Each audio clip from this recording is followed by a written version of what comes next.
What's going on, guys? Welcome to a new series on our channel, my channel. uh, so similar to our defending the sequel trilogy videos, we are going to be doing something similar with the prequels. More about reminiscing about the prequels. So this is going to be part one of the remembering the prequels trilogy, starting with the Phantom Menace. So we were 5 when this movie came out. Do you Oh have yeah, any fond memories? I know I saw it 5 times in theaters. Jesus Christ. Uh, at the time, that was the record for a while. I remember I saw this 5 times, and I saw X-Men 1 4 times, and those were like the two movies I saw like a ton in the theaters. And mostly I saw Phantom Menace, obviously because I wanted to go see the lightsaber Oh fight. yeah, I mean, I mean, Darth Maul, and this can't be stressed up. We'll get more into Darth Maul, I'm sure, yeah, but that figure for like a year or two was like everything. Darth Maul was like the coolest thing in the world, and the double-bladed lightsaber was like the coolest thing in the world. I People had take it for granted now, but back then that was like the big draw of the movie was the double-bladed lightsaber and the pod racer. Those were yeah. like the two big Well, things. I mean, yeah, I mean, you had the Obi-Wan game, which was just all like lightsaber fighting, and you got to fight Darth Maul in that game, and then you had how many video games were there based off like the pod race? Because was there episode one racing, and then Yeah. Battle for Naboo. Well, that wasn't based off the pod race, There but was the pod racing arcade game too in arcades where you'd sit in the actual pod. That was pretty cool. I oh, that was sucked at awesome. Yeah, that's awesome. So but no, like this movie was huge, and I mean, just for you and me, like obviously, like you said, we were 5, so we grew up with the prequels. yeah, And a big thing with the prequels is when they first came out, fans who grew up with the original ones were very, very, very hard on these movies, and yeah, like some of it is absolutely justified. We'll get into that. And then some of it, I think, was just, oh, this isn't my Star Wars. And or it's not our what they generation expected. yeah, our generation noticeably has started to has been more forgiving towards these movies. Has obviously growing up with them, you have more of a love for them. For some people our age, this was their first experience to Star Wars. My friend Yeah, Andrew saw the prequels before he saw the originals. yes, So I mean, it's I mean, even like people who didn't grow up with either, like I showed this to Casey when we watched the first 6 movies before Force Awakens, and she loved the prequels pretty much as the original ones because she didn't really have like the she didn't really exactly. like grow up with that gap between them. Right, right. Because obviously as a kid, you and I grew up watching the originals on like VHS, Yeah, um, and then saw these ones in theaters. But dude. yeah, I think generally we're more positive, but I know you are probably more critical in general of the prequels than I am. But we I both mean, definitely have our problems. yeah, like from like movie standpoint. Sorry, my voice is going. From movie standpoint, I don't think the first two are good movies at all. Yeah, But like, there's been since we have grown up with them, like it has the nostalgia factor for me, and it's really become more of like accepting of it. Like it's sort of, I guess it's sort of, if you have a bad movie in a franchise, then you have to accept that that's still part of the franchise. Like as much as I hate Die Hard 5, like it's a terrible ass movie. don't accept it. Yeah. It's not part of the franchise. I No. don't accept it. Or like let's see. I'm trying like Kingdom of the Crystal Skull is a Okay, yeah, great example. that's a better example because that's at least you could find some decent concepts Yeah, in there. exactly. Like, there's a lot of people that'll probably write off Kingdom of the Crystal Skull, and whenever Indiana Jones 5 comes out, apparently 2023 now, when Before Harrison Ford's on his deathbed, I bet. when Dune Part Two comes out, Um, but I mean, you can even take Kingdom of the Crystal Skull. Like, there were a lot of people that were accepting of it at first. Like, it got like good reviews, and then like audiences, they weren't as receptive of it as the original three, but the reception for Kingdom of the Crystal Skull has actually gone down in recent years. But at the same time, it's like, yeah, sure, it might be the worst Indiana Jones movie, but I don't hate myself when I watch it. You know, right? I mean, I may hate watching Attack of the Clones, but it's one of those things where I've accepted that it is part of the Star Wars story. And honestly, watching, I mean, we'll get into this more when we talk about Revenge of the Sith. If you watch Phantom Menace, Attack of the Clones, Revenge of the Sith, back to back to back, the actual linear story there is brilliantly crafted and executed. Yeah, with me, the prequels, it comes down to George Lucas had some amazing, amazing, amazing ideas. He did. He The did. broad strokes are all really good. It was the execution as far as filmmaking in the first two movies in particular that didn't it wasn't handled properly. I think he should have had someone else direct these movies, to be honest. I think he should have had a co-writer too on some of them. Yeah, a few other drafts maybe. Definitely because George is great with concepts. He's great with ideas. But dialogue in particular, as these movies, you will attest, Are you an angel? it's not great. And then Annie! his Yeah. directing of actors makes them seem, stilted and like I'm like George, you sure we didn't have another take of that line? Like that Sand didn't storms sound are so very, good. very dangerous. Oh God. But yeah, I mean, Phantom Menace. I just have such fond memories of this movie because I had like everything with this movie. Okay, I had like the picture book that I had one picture book that was just like a summary of the movie. I had another picture book where it was like drawings and you could press the little buttons on the side and it would make like the sound Nice. effects. Like I remember you press Obi-Wan's face and it would be like, I have a bad feeling about this. Or you'd press like R2. And then like I mean, I dressed up as Darth Maul one year for Halloween, like as a kid. my brother did too, and then I did it the next year, and I got the lightsaber. Yeah, I had the lightsaber, and I remember one of the old women I went trick or treating with. She was like, "What are you, the devil?" I'm like, "No, I'm Darth Maul." Like she would know what that was. And I was this movie's Obi-Wan too. I think the year after that, I had like the little The hook Padawan thing. braid. Yeah, when then the braid came down, it was sick. um, dude, speaking of the lightsabers now, do you God damn it. Dying. Do you remember we would like lightsaber fight in your playroom? And I Oh remember yeah, dude. And yeah, our parents would be like, knock it off. yeah, your dad came in and was like, "Give me the swords." I was like, "Why?" Yeah, we're lightsaber. This is what they're for. Yeah. But no, I mean this movie, like just to get into Phantom Menace in particular, um, very strange pacing of this movie, kind of. And the weirdest thing, the thing I think hurts this movie most The is it beginning. doesn't have a main character. No. It doesn't have like a point of view character. It should have been, I think, Obi-Wan. Yeah, it should have been Obi-Wan. Yep. Obi-Wan should have been the one to go meet Anakin. And like that all Because should then have you would understand the brother relationship more. I mean, I get that eventually like raises him. And I kind of like the idea that he didn't want to do that at first. It was like he had to, like, oh, it's in memory of Qui-Gon, I'll take the kid. Like, I think that's interesting. It sets up that there could be conflict in the future. Yeah. I think this movie needed either you needed it to be Anakin, like Luke Skywalker in the original one, where you start off with a slave boy who then this world comes to him. Mm-hmm. And he's like, oh God, these are Jedi. But like we don't meet Anakin until like 30 minutes into the movie, 40 minutes into the movie. Yeah. And then you're on Tatooine for an hour. And you could like argue Qui-Gon is like the main character. He is in it the most, but I think it should have been Obi-Wan. Yeah, it definitely should have been Obi-Wan. Like I'm thinking about it now and I'm like Obi-Wan did like nothing for like the whole like Tatooine section. Yeah. He just stayed on the ship to make sure the weather was good. Yeah, the Queen's upset about this, Master. I don't think this is good. Also, midichlorians, Yoda's count isn't even that high. Also, have you picked up another useless life form? Poor Ewan McGregor. Ewan McGregor's the fucking man, though. Obi-Wan, even though he's barely in this movie and he doesn't really do much besides, obviously the end, he's badass, though. I know. Like, Obi-Wan has, because you watch, like, Alec Guinness Obi-Wan, he's cool. He's, like, an old wizardy man. And he's like, oh, the dark times. And then this one, Ewan McGregor's like, I'm going to fucking chop someone in half. And I'm like, hell yeah. Obi-Wan. I think going back to your pacing, what you were saying about the pacing, I think it's just kind of how the story is structured, too, because... Like as you said, like this should have started with Anakin, and we see it from Anakin's point of view, and then he meets like Obi-Wan and the Jedi and all that. But the way the movie starts isn't very exciting.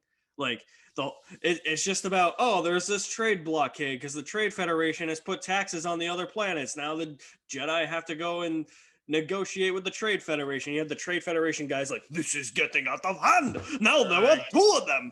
I hate them so I do much. That too. was a bad decision Dude. to have them be major villains. Newt Gunray. Yeah, like Newt Gunray is like so hateable that it's satisfying when he eventually dies. Yeah. And he's like funny occasionally, like Judah or something. But like in general, it's like not great bad guys. Okay, like I would have preferred if it was just like a asshole British guy, like every bad guy in the original trilogy. You know, like that. I think would have been more like okay, because unfortunately, like I applaud them for trying to use animatronics on their faces, like animatronic masks. But a lot of the times it doesn't match up at all. It's like, and it's just it's like this. It's like the defense shields are coming down. Like that. Are you telling us we should have expected an attack? Like, I just no. Yeah. Yeah. It's unfortunate that beginning is the way it is because yes, the prequels kind of need to be more politically charged because when it comes down to it, the prequels are about the fall of the Republic, the rise of the Empire, Emperor Palpatine, all that stuff. But you could do it in a more exciting way than when the opening crawls like, oh, tax sanctions. Oh man, yeah. Oh man, that's rough. And it's like, but like, and it turns out it's all just Palpatine's machinations to like become Chancellor, which is cool. The fact that the Phantom Menace is Palpatine is pretty cool, like in retrospect. But like the execution of it could have been so much more exciting because the original ones, it was very easy immediately to go, okay, we got the Empire, we got the Rebels, Empires are bad, Rebels are good, and they're fighting each other, and there's Death Star plans. Like it all made sense immediately. This one, it's like, okay, we're going to slowly sort out this trade dispute. Oh, negotiations, well, sure. It's like, okay. Dude, I always used to get that C-3PO looking robot, TC-14. I used to think that was C-3PO back when I was little. C-3PO's on Tatooine. Which I still, as much as I love C-3PO, and I actually love seeing him like the practical effect beginnings of it, because he was a puppet in this one. Yeah. That's how they pulled that off. I'm like, that's really cool. And then naked? You're telling me I'm naked? My parts are showing. Like I still love C-3PO, but the fact that he's built by Anakin is still a little like. It's just. Did he have to be? It's more like the way I kind of look at C-3PO and R2 in this movie is that it's just more like convenience than it is like naturally like woven in. Listen, R2 I'll accept. I could be like, okay, he was this badass astromech that all his brothers were getting fucking murdered. He's like, you can't shoot me. I fixed this shit. Like, that's R2. He's fucking the savior of everyone in all these movies. So, like, I can accept that. And he's, like, hooked in with, like, Leia's mom. So, like, okay, I can accept that eventually that leads him to be where he is in the original. But, like, C-3PO, I always had the impression, you know, given, like, his, like, I can speak, like, 7 million languages. Like, that he was, like, that he was like based off like a product line or something. Like he was like from a factory.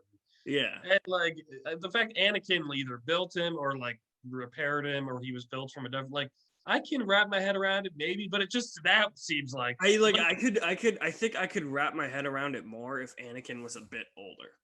Yeah, maybe. And like if C-3PO now every time the original trilogy is like, oh, thank the maker. I'm like, okay, so the maker is Darth Vader. Like what? And now we never have a moment in those movies where Darth Vader's like, oh, 3PO. I built you. I put your eye in that time. You held the flag for me at my pod race. But like I'm a C-3PO man. I love the droids in Star Wars, so I like seeing him in there. 3PO is my favorite, man. We had incorporated them in a better way. Like R2, cool, fair enough. But like the fact that they're the guys who go through all the movies is pretty awesome. Yeah. I mean, like maybe they should have still been like the point of view characters in this movie. I don't know. I mean, it probably would have satisfied all those original trilogy fans when they first saw this. I don't know, but so obviously this movie, along with Attack of the Clones, gets a lot of criticism. Less so now, but back in the day, a lot of criticism. I actually like this more than Attack of the Clones. Yeah, I don't, which we can fight about. And maybe See, Attack of the Clones. I think Attack of the Clones has the better plot, but Yeah, the dialogue and the love bullshit yeah. bring it down. Yeah, but see, the thing is, the love dialogue is terrible, but Across the Stars is so It's a good great that theme. I still believe it. I'm like, this is a tragic love story. No matter what you're saying, this music is so good. Dude, and that's another thing about the prequels, the music. So good. People don't Yeah. talk about that enough. The prequels have amazing, even the fucking weird ending song. Is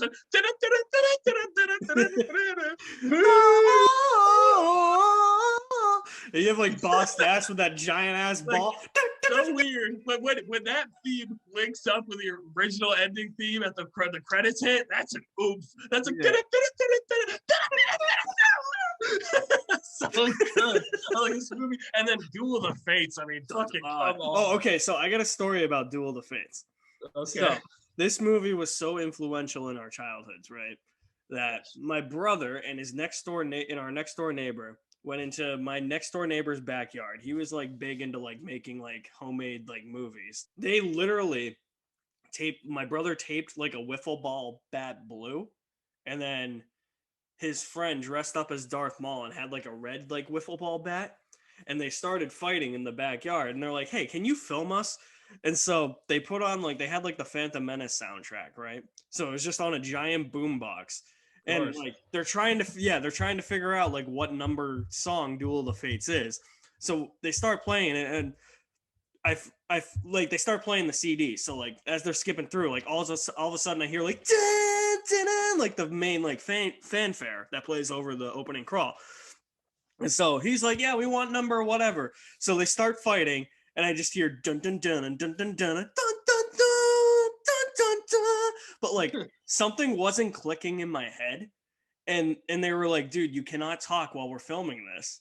And so like I'm like I wait probably like 30 seconds, and it just keeps going. So it's like dun dun dun dun dun dun dun dun, and all of a sudden, because like when I was 5, I had just known of like the Star Wars theme, like like the dun, dun, dun, like that's all I knew for the music. And so I just yell out, "Do you guys want the Star Wars music?" And they just slammed their bats down. They yelled at me, and they made me cry. You ruined everything. Basically. Yeah. No, I mean, Duel of the Fates, dude, it's just iconic. Like, it's so And this awesome. is why episode 9 should never have been called Duel of the Fates, because this movie has the Duel of the Fates. Yeah. This is the duel that decides the fate of that determines the fate of the Jedi. Yeah, when Dave Filoni talked about that in that clip from The Mandalorian making of about how the actual importance of Qui-Gon and Obi-Wan versus Darth Maul and how that is really what decides what happens, I'm like, I never thought about it in that way, and that completely made the fight even better. Yeah, like that was the first thing that popped into my mind when Colin Trevorrow was going to call episode 9 Duel of the Fates. I said to myself, the Duel of the Fates already happened. It's already taken. Yeah.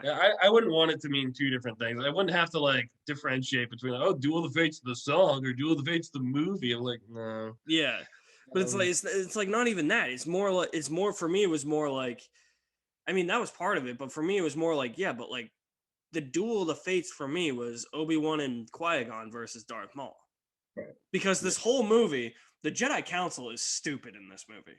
The Jedi Council is stupid in all the prequels, which a lot of people don't seem to get because they're like, when Luke in The Last Jedi is like, yeah, the Jedi kind of fucked up. Yeah, I'm like, you know what? True. He's right. Yeah, I'm like, yeah, because you know what? He's right. Yeah. Yeah, I mean, the Jedi, I mean, seriously, like Qui-Gon tells the Jedi Council, there's literally a new Sith on the horizon. And the Jedi Council's like, nah, we're not going to investigate. Yeah, we would have sensed it. Like, yeah. Okay.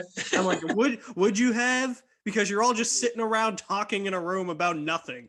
Yeah, I think that's actually a genius part of the prequels is showing the Jedi to be like prideful and like full of hubris, and that's completely where they get blindsided because it should be obvious at some point that Palpatine's a Sith, but they're just too smug to notice. Yeah. So, I mean, all he wants in this movie is to get a piece of paper signed. But one thing I love in this movie that was cool, especially as a kid, was you for the first time this movie showed you what Jedi were like in their prime. Yeah, like So the it wasn't Obi-Wan as Ben Kenobi like slowly, old man fighting, and it wasn't Luke like half trained like swinging yeah. his lightsaber. It was like the fighting. People say, "Oh, it's over choreographed," but like it looks sick. Okay, it looks awesome. It still And like looks awesome. if you have the Force and you're fighting someone else with the Force, I feel like it would look that way because you're both anticipating each Well, like, other's moves. dude, and it's like you're watching the movie. It's like you're telling me that's over choreographed, but you wouldn't want to do that.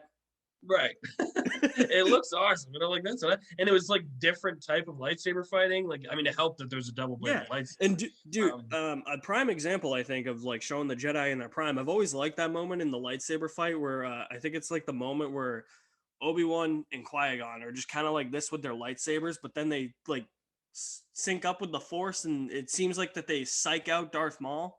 oh yeah, there's the part Obi-Wan like does like a feint. And when Yeah, he does a feint, Qui-Gon actually goes in. So they're working well together. yeah, And then Darth Maul does the backflip. yeah.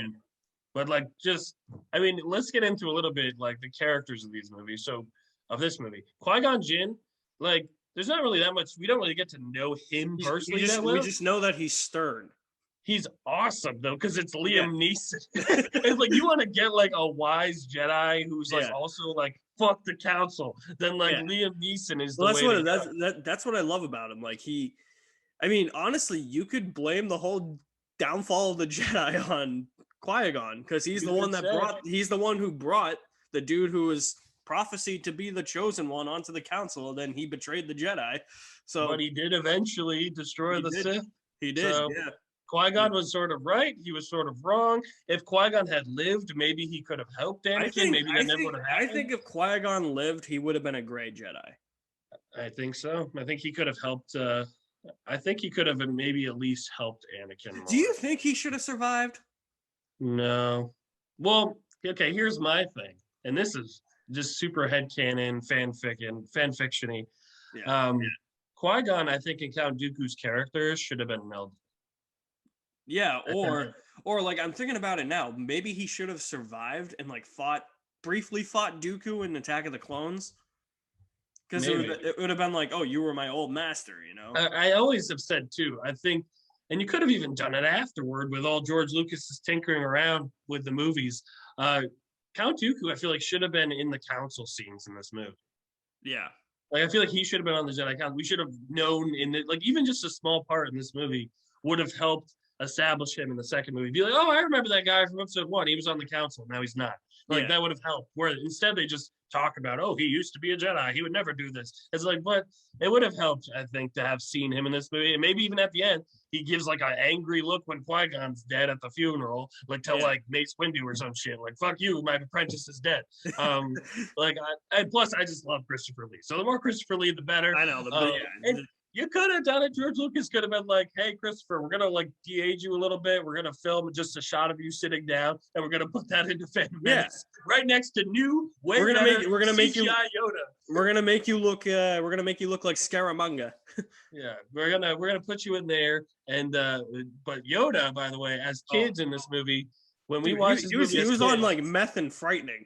he was a puppet, and they didn't use the original puppet mold from the original trilogy because they tried to make him look younger. And But he looks scarier and older. He looks scarier and weird and like he's cracked out. And I'm like, and they never used the puppet again. And then in the later releases, I think starting with the Blu-ray release, they replaced him with a CGI Yoda that is more consistent with episode 2 and episode 3. And I'm like, of all the changes George Lucas has ever made, That was a good one. That's probably the best one. I prefer that so much. Yeah. To, like him in this. Dude, I don't even remember how that puppet moved or anything. Oh, he was creepy, and he had like a twitchy eye. I've seen like the still, like I was so young that I don't even remember. Yeah. But I've seen like he looked like he was part of Yoda's species, but not Yoda. Yeah. And I'm like, Yoda's like 870 years old in this movie or whatever. It's like he wouldn't look that much different than what he did in the original trilogy. You wouldn't have to make him look younger. Yeah. Like he's that old. Right. But I'm glad they fixed that. Like that's one of the big things with CGI characters in this movie, obviously we can't talk about this movie without at least touching on the controversy of Jar Jar Binks, No, uh, Misa, stay, Misa, a help Jedi. fully full-blown CGI character as one of the main characters. That was a big deal at the time as Yeah. far as like technical stuff, but his character was very hated by most people. Yeah, and they took it out on the actor, unfortunately, which is people tend to terrible. do nowadays again anyway. Yeah, he did what he was told. He did a great job with what he was told to do. Yeah. Um, and I mean, I think Jar Jar. I don't know if it's because I grew up with him, like, and I thought he was funny when I was a kid. Like, yes, he's annoying, but I do think he has funny little moments, like don't Droid. bow up. Deadly fish out there. When you start thinking, we say trouble. Like that's it's Dude, hilarious. I've always loved when the Gungans are fighting the droids on the battlefield, and the droid's like tied to his Yes. foot, and he's like dumb droid, and he's like trying to flip it around and stuff, and he's like shooting the droids. Yeah, like the Gungans are definitely like, weird. What's the general's name that kind of looks like Jar Jar, but has like the Fu Manchu mustache? It's like Captain Typhos no, that's the other guy. It's Captain Tar. It starts, It's something Tarful or it's with something. a T. It's with a T. Yeah. But I just Jojo, you said the booba. Yeah. So don't have Dude. the booba. Oh my! I'm like thinking about it now. I'm thinking about it, man. This movie had like massive racial stereotypes. Oh my god. Well, the Nemodians in general was like, you guys are like making fun of Asian people. Yeah. And people talk about that Watto is kind of, derogatory of like Jewish people with stereotypes, which is Watto. Like outside of that, I love Watto for just being a terrible little alien jerk. Yeah. But like, yeah, people I think were rightfully harsh on like that's like a stereotype, and I think it definitely leaned into stereotypes. But I mean, I definitely talk like Watto many times when I'm quoting Star Wars, like a Jedi. What do you know? Like, I think Watto is, he is what he is. I think he's a fun little character, but I definitely think George could have veered away from some stereotypes. Dude, the best lines in this movie though belong to Jake Lloyd as Anakin. Listen, Jake Lloyd, I feel so bad for. I do too. That guy, he was in Jingle All the Way, motherfuckers. Okay, one of the greatest Christmas movies of all time, and you're messing with Jamie. Okay, Arnold. You're messing with the man who wanted a Turbo Man action figure. He gave his Turbo Man figure up at the end of that movie because he had the real Turbo Man at home, and like he did not deserve the shit that he got from this movie. Poor Jake Lloyd has had a shitty life because the fucking harassment he experienced as a kid. He apparently burned all his Star Wars merchandise after this movie came out. Like he got arrested. He's had legal problems. He went on there was a fucking police chase where he was like, it's true. And like the top comment was like, now this is pod racing. And like, while that's hilarious in like a dark, terrifying way, what happened to Jake Lloyd is not. Like that is real bad. Like people, you can hate this movie, you could be disappointed by it, but in the end, Star Wars fans, this was just a movie, and you didn't need to torment a 9-year-old kid. That's the thing. Star Wars fans just take everything like too literally. Like Star Wars is a religion. I love Star Wars, and it is a huge part of my life, but I'm not going to go after Jake Lloyd because he didn't give a great performance when he was a kid. Yeah, like he didn't ruin this movie. This movie had a shit ton of things wrong with it. And he was just like contributing factor, but it wasn't even his fault. George, like I've seen the auditions in the documentary. Some of those other kids were objectively better choices for Anakin than Jake Lloyd. But you know what? It's how it panned out. Jake Lloyd is Anakin, and he's not awful. He's not good, but like he does what he's supposed. He's supposed to be a cute little kid, and I still get chills with. I think mostly because of John Williams and the music. But when he's turning on that pod racer, it's working. The music gets me hyped as fuck. Like, let's go. Yeah, we're gonna win this shit. I honestly think that one of the best characters is introduced in the Tatooine scene, and that is Shmi Skywalker. Shmi's pretty good. Yeah, I like Shmi. Like she's the one I feel like has probably the most emotional resonance with people because it's just like shit. Like you feel bad for her. Yeah, she's in a rough situation. It's very easy to empathize with her about like you're a single mom who apparently had a Jesus baby where you don't know who the dad is. Yeah. You're like, I'm pregnant? What? Like that's literally not possible. And then you have Jake Lloyd as a son. He wants a Turbo Man Yeah. doll. You can't get it to him. It's Christmas Eve. It's sold out. He made a protocol droid to help his mother. Yes. Yeah. He's works for an asshole who like is like a complete dick to people. Yeah, and then Qui-Gon makes the bet with Watto where he tries to free both Anakin and his mother, but he's only able to free Anakin. So when Anakin goes with Qui-Gon, it's like he's leaving his mother behind. It's like, that's sad. It's sad, and especially knowing what eventually happens to her. Yeah. It's like it's nice that she eventually finds like a new family with the Lars, Yeah. but obviously that leads to like things that aren't so good for her. Exactly. So it's tragic. I mean, I feel bad for her. And you know what? I will fight people to the death on this. The prequels, Anakin's journey on the prequels would have had so much more resonance if it wasn't, oh, I'm having visions that you're going to die in childbirth, which is, scary. But I think it would have been even more impactful if he didn't go, they set it up in this movie perfectly. Anakin, as a kid, says, "Are you here to free us? You're a Jedi. Are you here to free us?" And he's like, "No, unfortunately, I'm not." Well, why else would you be here? Like, of course you're here to free us. And like that should have been the emotional through line in episode 2. Like, and especially in episode 2, Anakin should have gone back to Tatooine to try to free the slaves. Yeah. And like he maybe should have gotten in trouble. The council should have been like, "We don't interfere with that stuff." Dude, and then you intersperse the scene where you see his mother die. Yeah, like it should have been his mother should have died as a result of the council's unwillingness to let him go help her. Yeah. Like it should have been, we're Jedi. What's happening where I grew up is fucked up. I want to go fix that. Yeah. Like we are keepers of the peace, and they should be like, no, we don't get involved in that. Then that should have been where a big rift happened, where Anakin wants to use the Jedi to do something Darth Vader-y and go enforce their will. I guess that's a bit of my frustration with the prequels, because when he gets to Revenge of the Sith, I feel like all the problems that Anakin has in that movie with like the Jedi Council and everything that's just being piled on Anakin, I just feel like everything in Revenge of the Sith that's tempting Anakin to turn to the dark side should have been spread out through the 3 movies more. Yes, agreed. They have little moments here and there in episode 2, and but most of those come off as Anakin being petulant and like whining. Yeah.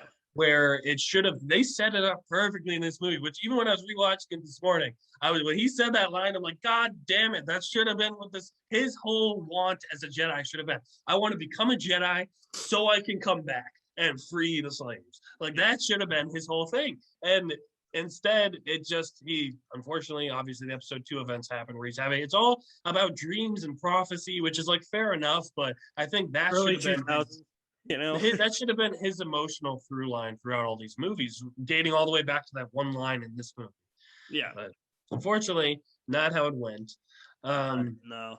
But this movie did give us Darth Maul, who, like I was saying before, one of the coolest bad guys in as a kid, coolest looking, coolest everything. But people hate him though, because you know why? Because he has 2 lines. At last we will reveal ourselves to the Jedi. At last we'll have revenge. And then listen, he got Boba Fetted in this movie, okay? Where he looked awesome. He barely said anything. His merchandising was amazing. People thought he was so cool, and he was. And then he died. But then George Lucas even realized, I probably shouldn't have killed him in that first movie because people loved him, and he's barely we could do more with this guy. So then Clone Wars happened, and they did amazing stuff with Darth Maul, which then led into amazing Rebel stuff with Darth Maul, which then led into a cameo in Solo, which was confusing for casual viewers who didn't watch Clone Wars. And they're like, how is he alive? And I'm like, watch season 3 and 4 of Clone Wars. But they do amazing stuff with him in that show. Well, and I think he was wasted potential in this movie. Darth Maul could have been in all 3 of these movies. Yeah, don't you think it would have been easier to just have Darth Maul as the guy on the front, like a Darth Vader type of guy, like a guy on the front lines for Palpatine, or Count Dooku as that guy? Well, I think if I had done it, which I'm not George Lucas, he's a smarter man than I will ever be, but if I had done it, I would have had Darth Maul be the face of like the dark side, like Darth Vader was in the original movies, Yeah. where he's like, he kills Qui-Gon in this movie, maybe he gets away, and then Obi-Wan and him obviously have like a animosity. And then Count Dooku, I think, instead of being a Sith, he could have been more of a political bad guy, like a political figure, Yeah. but like a Tarkin kind of in a way. Yeah. Yeah, Darth Maul. I mean, I always was sad he died in this because I was like, he would have been awesome to see him in. I mean, he had a sweet death though. He did. It was cool. I mean, he should have realized, man, he had the high ground. Obi-Wan is bullshitting Anakin. He's like, I have the high ground. It's over. And it's like, really, though, 20 years ago, I did have the high ground. And I fucked this guy up. Well, I've always loved when like Darth Maul gets. It's actually kind of violent for a PG movie because you just see the blood squib. Like it was like a red mist. Yeah, and then the lightsaber just immediately turned the liquid to mist. Because then he just falls over into the I don't know, tunnel thing, and like as he's falling, you just see Darth Maul with his mouth open. Yeah, just like, oh shit. But yeah, what they do with him in Clone Wars after that is amazing. If you haven't seen it, I don't think, did you get that far in Clone Wars? I'm at like 3, but I haven't watched it for like months. Yeah, you got like the Darth Maul stuff in Clone Wars is unbelievably good. Yeah. And yeah, he was great in this movie, and he was like the coolest dude. Also, I just want to make a shout out to all you people that I went to school with when I was 5 and 6 years old. Okay, I said for years as a little kid, Darth Sidious is the Emperor. He's that guy. And they were like, no, he's not. I'm like, yes, he is. It's obvious. And they're like, no, it's not. Like, he's not that guy. I'm like, it's literally his bottom half of his face. And they're like, no. And I'm like, yes. And sure enough, episode 3 trailer rolls around. The dark side of the Force. And they're like, oh, Pat, you're right. I'm like, yeah. No fucking shit. Yeah, exactly. It wasn't even revealed in the movie. They just show it straight up in the trailer. Yeah, because we all knew it. Yeah, exactly. It's like, we know this is what's going to happen. But yeah, that was a weird choice. But it's funny that Ian McDiarmid isn't credited as Darth Sidious in this movie, though, just to keep the secret alive. Here's the thing I hate about the lightsaber fight. The lightsaber fight itself is great. Yeah, it just gets interrupted by bullshit. Yes, I mean the battle over Naboo's okay. Yeah, that's fine. Like you got like, I mean, it's a little bit of Anakin. Whoa! Yeah, did you take out that thing? No, I didn't take it out. Who took it out? Look, one of ours out of the main hole. That part gets me hyped though. Yeah. But dude, the other bullshit though is you have those guys must feel like shit. A 9-year-old could do what they couldn't do. You are trained Naboo pilots, and a 9-year-old came and fucked shit up, and you're like, oh, right? We were shit. Well, I've always loved when he's in the hangar and he's like, I'm gonna figure out how to go, R2. Oh wait, no, that's not it. Maybe this is it. Yeah, lucky shot. The Force, man. The Force. The Force makes you do crazy things, as you've said in previous videos. I just love how Qui-Gon's like, stay in that cockpit. And he's like, okay. And then it's like, maybe this is, shit, it's on autopilot. Oh, shit, we're in the middle of battle. I like to think override it. R2 is like, kid, we're going to go fuck shit up. I'm going to control this ship, and you're going to think you did this? I did this. I'm R2-D2. That's the best. Okay, the lightsaber fight, when it gets interrupted by all of these things, because you have the lightsaber fight, Anakin in the battle, you have the Gungan battle, and then shootouts. Yeah, and then you have that's the word whenever it cuts to them trying to get the Viceroy, that's like when I'm like, cut back to the lightsaber fight, please. You know how you have those moments from movies when you were a kid that you just vividly remember those one things that you always notice every time? Yeah. It's always that one guy behind Padme when they go up the tow cable and they're about to shoot the windows, like she's about to shoot the window and he's behind her and he's like so pumped. I always notice that guy. I'm like, what you are pumped. Okay, here we go. Since a kid, I'm like, he has like a helmet. I'm like, I always notice that guy. It's not her bodyguard, is it? No, it's not Panaka. It's one of just random extra guy behind her who's like, super pumped. But like, yeah, that whole like, I just don't care. Like, they get to the Viceroy and it's like, this one after her, this one's a decoy, and then it's like, actually, Viceroy, we'll discuss a new treaty. Like, I don't get back to.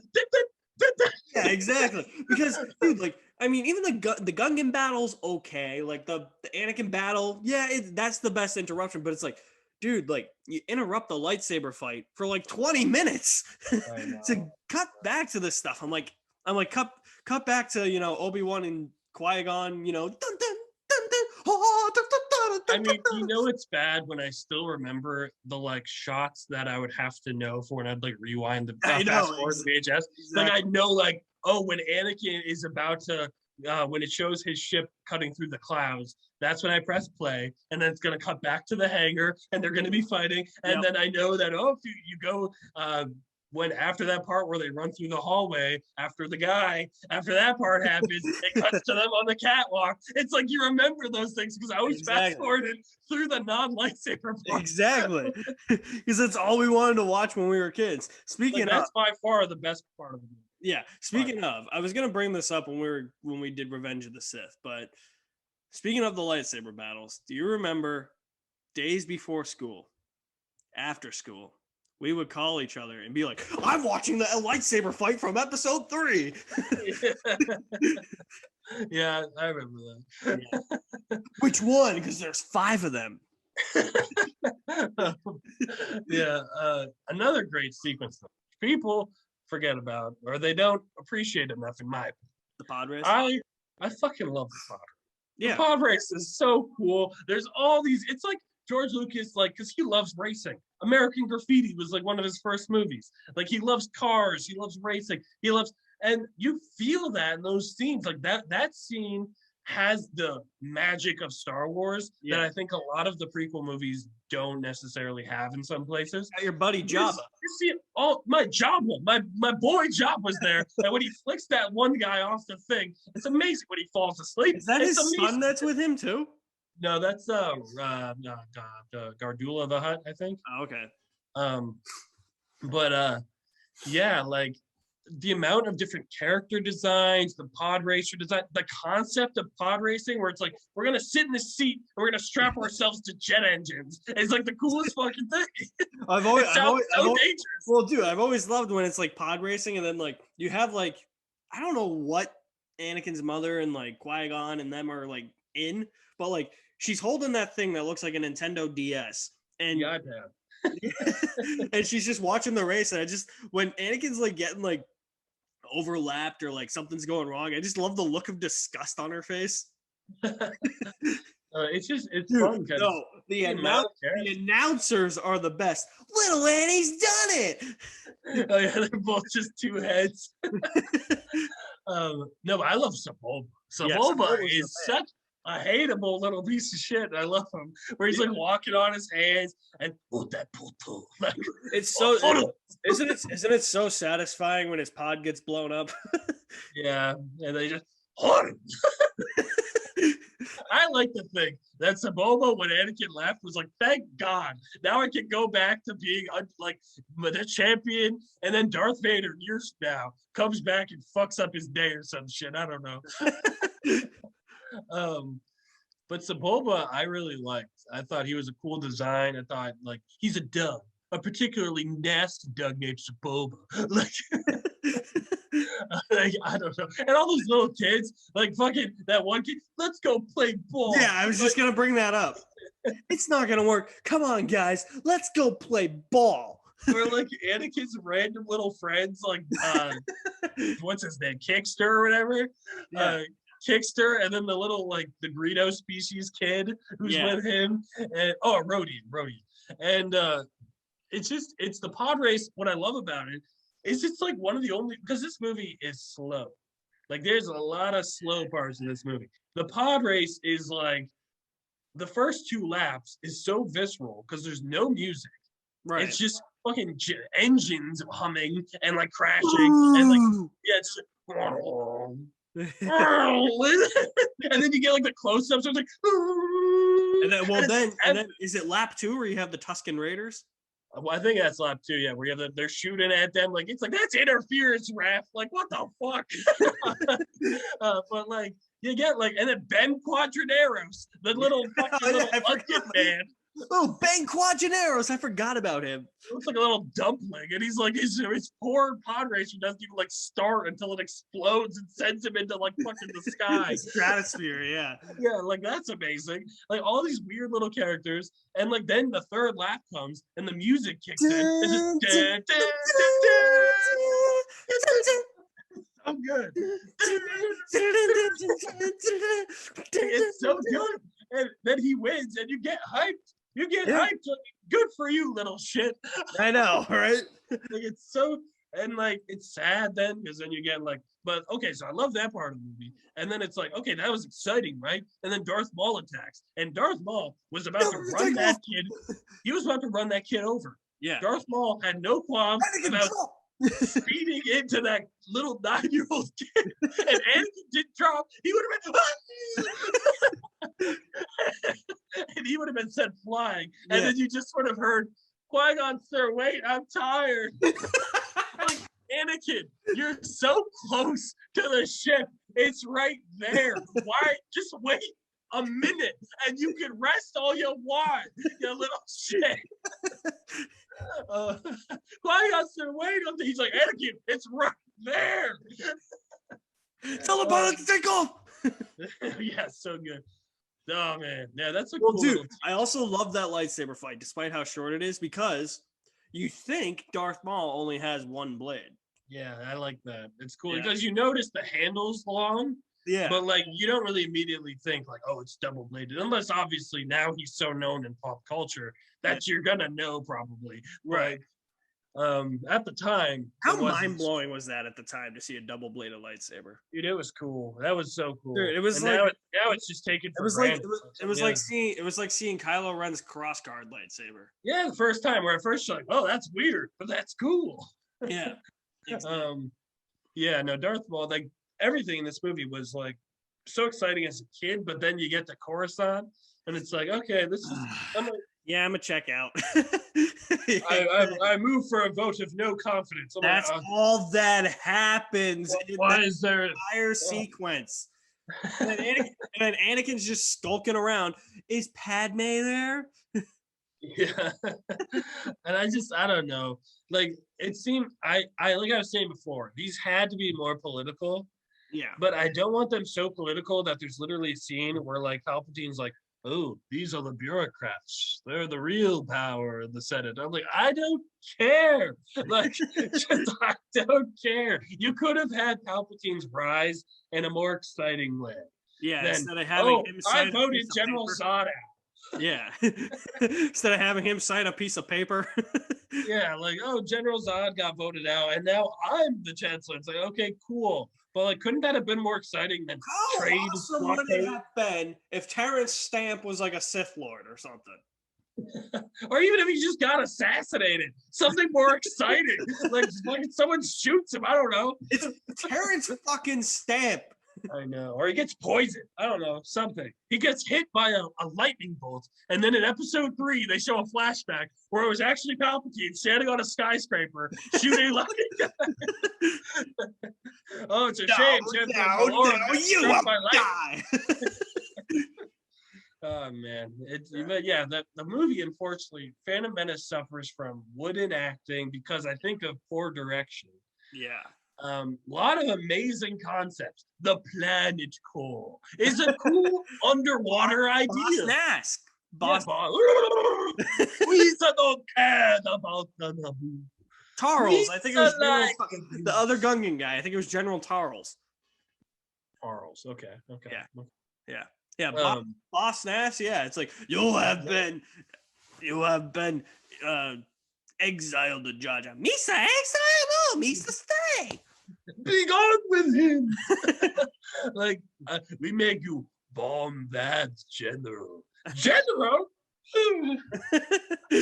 Like Boss Nass is a fun, weird character. Like there's good ideas in here. Yeah. It's just the execution isn't what it should be. It's not as exciting. Like Star Wars should be fun and exciting, Are they better and than not the? enough of this movie's fun and exciting. Are the Gungans better than the Aki Akis? Oh, okay, well the Gungans don't fucking hate on you if you don't have a last name, okay? So like that's a plus. Like the Aki Aki are like, your name's Ray? Cool. What's your last name? We all have a last name. We all have parents. I'm like, shut up, Aki Aki. Shut up. But Gungans, I mean, like I said, I don't hate Jar Jar as much as other people do. I grew up with him. He's funny sometimes. He's good in small doses, which they kept making his like dose it's like smaller. it's like the Jeff Goldblum effect, where you can only tolerate Jeff Goldblum in small doses. Jeff Goldblum is fantastic as a side character. Yeah. In Lost World, there's too much Jeff Goldblum. Exactly. It's like if in Thor 4 he comes back and he just steals the entire spotlight. If he's just the main character. Yeah. Yeah.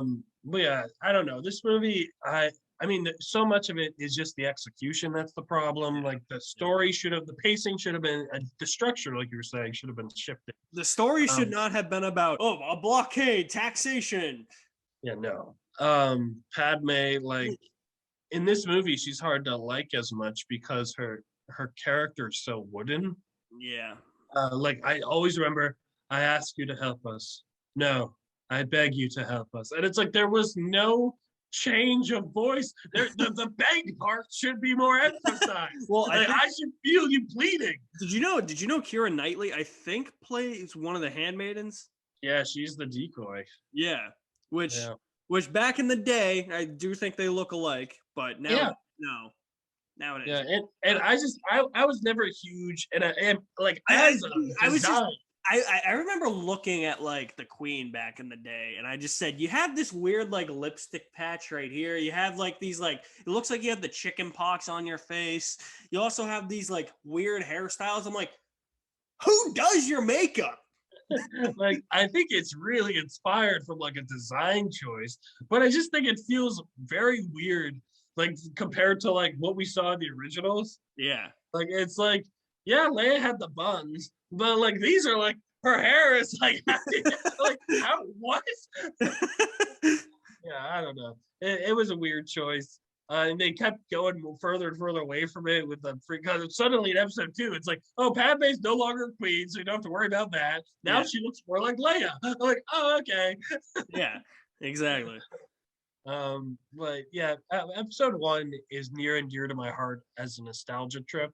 Yeah, like it brings me back. Like I vividly remember getting this movie on VHS and telling my mom when I was in the car, I was sitting in the back seat, I was looking at the VHS, I'm like, I'm gonna watch this movie every day.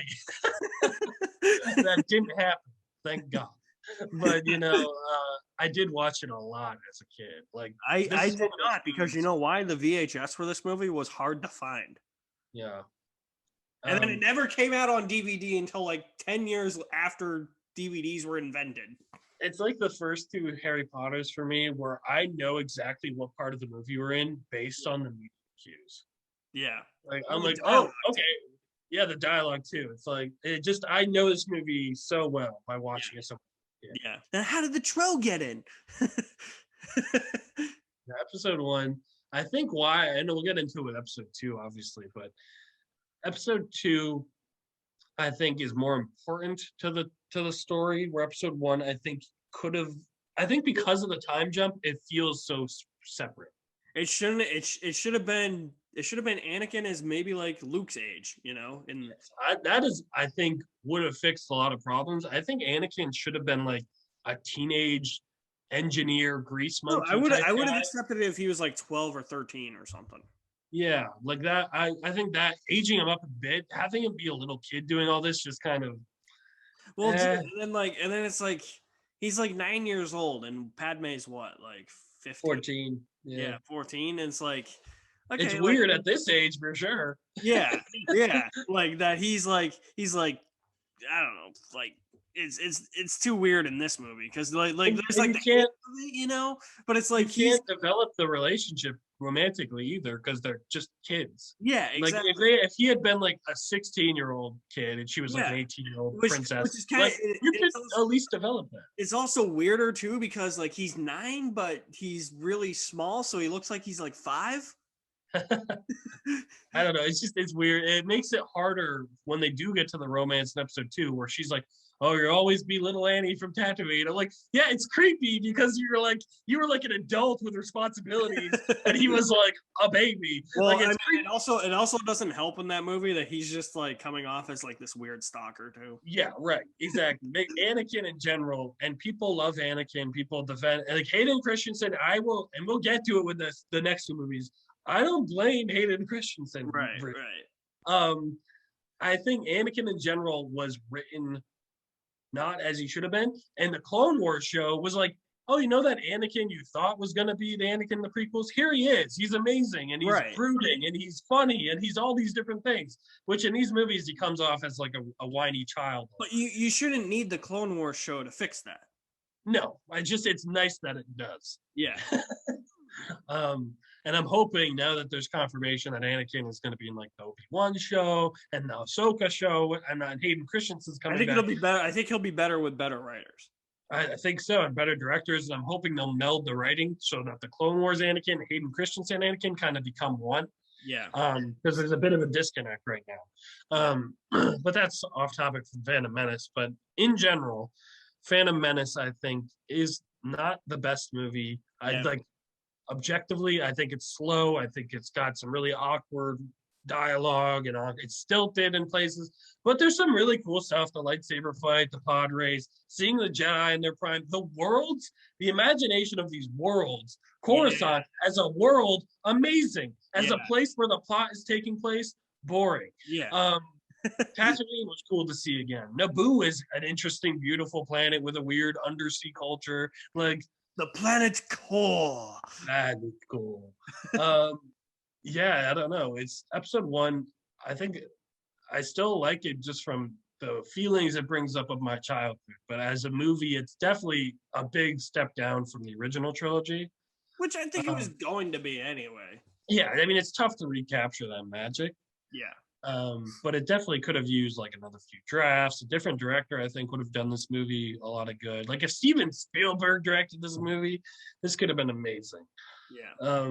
But yeah, that's the thing. Like episode 1, I think it's a flawed movie, but I do have such fond memories for it. And I mean, it has a lot of interesting concepts. So I give it that.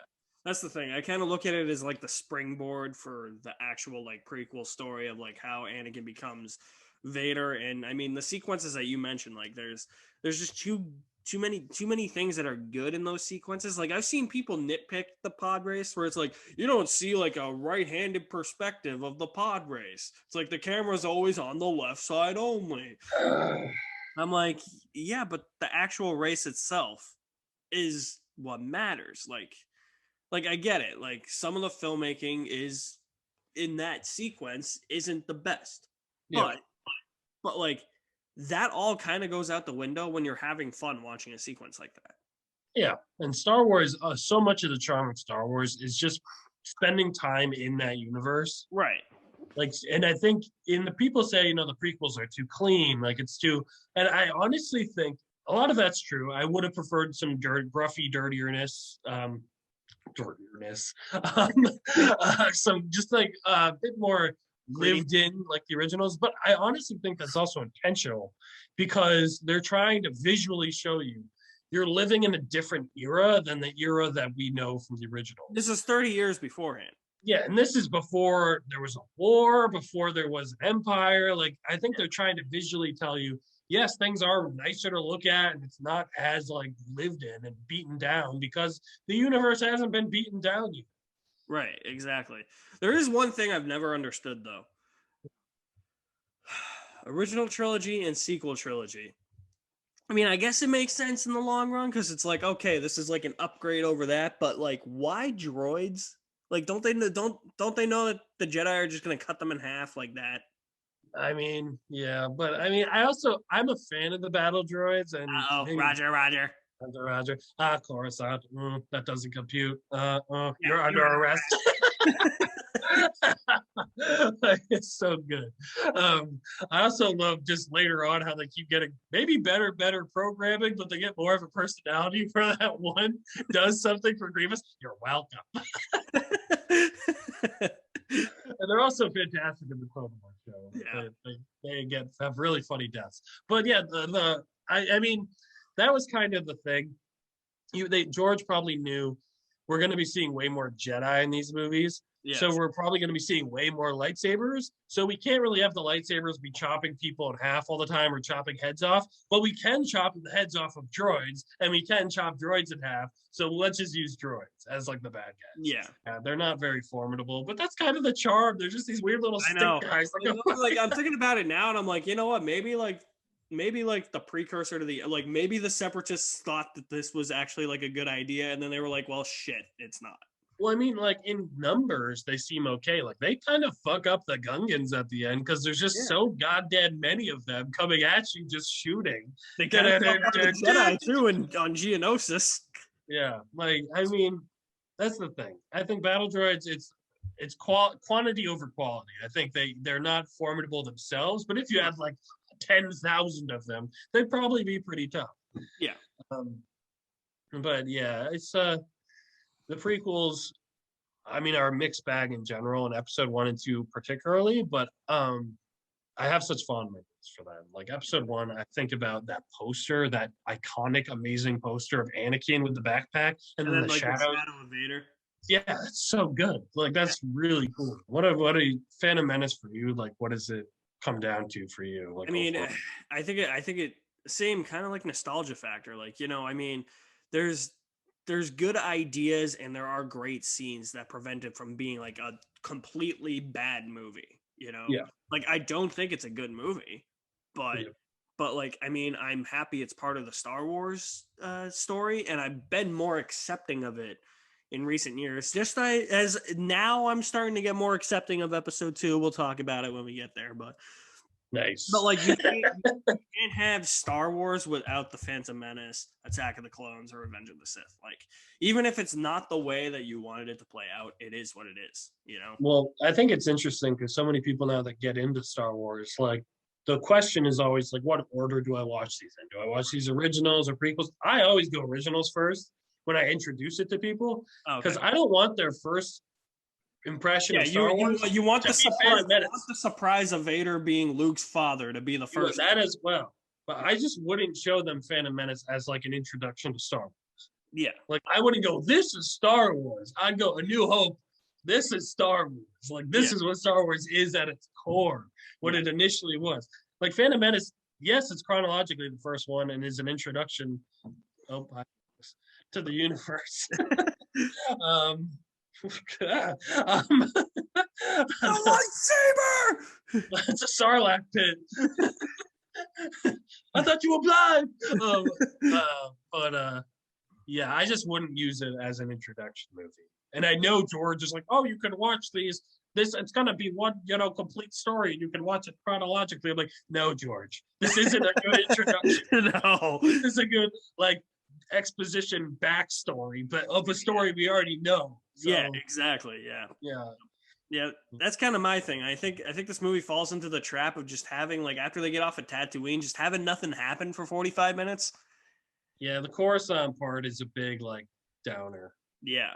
Even this morning watching it, I was like, oh fuck. They get to Coruscant, I'm like, oh yeah, here we go. Yeah. So many scenes of apartments and the Jedi Council sitting there being like, no.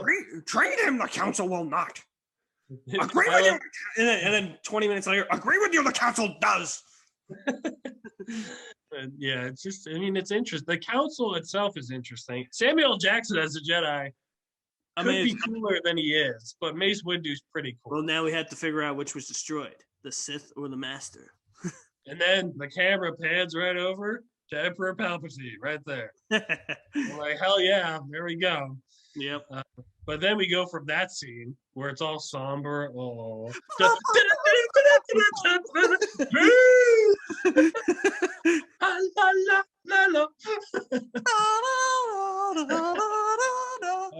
So Phantom Menace, yeah, that's in a nutshell. We'll get into it a little bit more If next. it wasn't for these prequels, we would not have had the Lego Star Wars game. Dude, the Lego Star Wars game is amazing. I Okay, know it is. that game is It's amazing. the greatest thing ever. Yeah, we'll talk, I'm sure, of Phantom Menace a little bit more when we talk about episode 2, just as far as comparing and contrasting. Yeah. But I'm excited to talk about the rest of the movies because episode 2, I think you and I disagree on in some ways. In some ways, we definitely agree. Yeah. And then I think, like most people, we both agree episode 3 is by far the best of the prequels. Of the prequels. Like it ain't even close. Yeah, exactly. Like, it ain't even close. Yeah.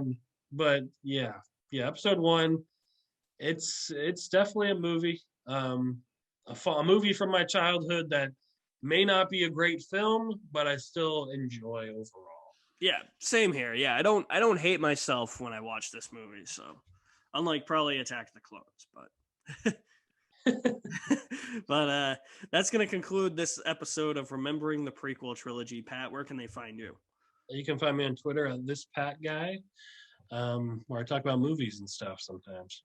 Nice. Yeah, And I've been avoiding talking about Dune on Twitter because I don't want Twitter to come after me.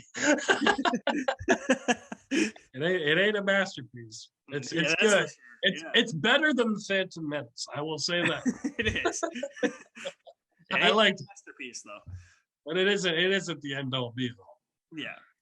You can find me at my official website, alexmaddenmovies.mystrikingly.com. All my social media links are there. You guys are the best. My name is Alex. That's Pat. We'll see you at the movies somewhere.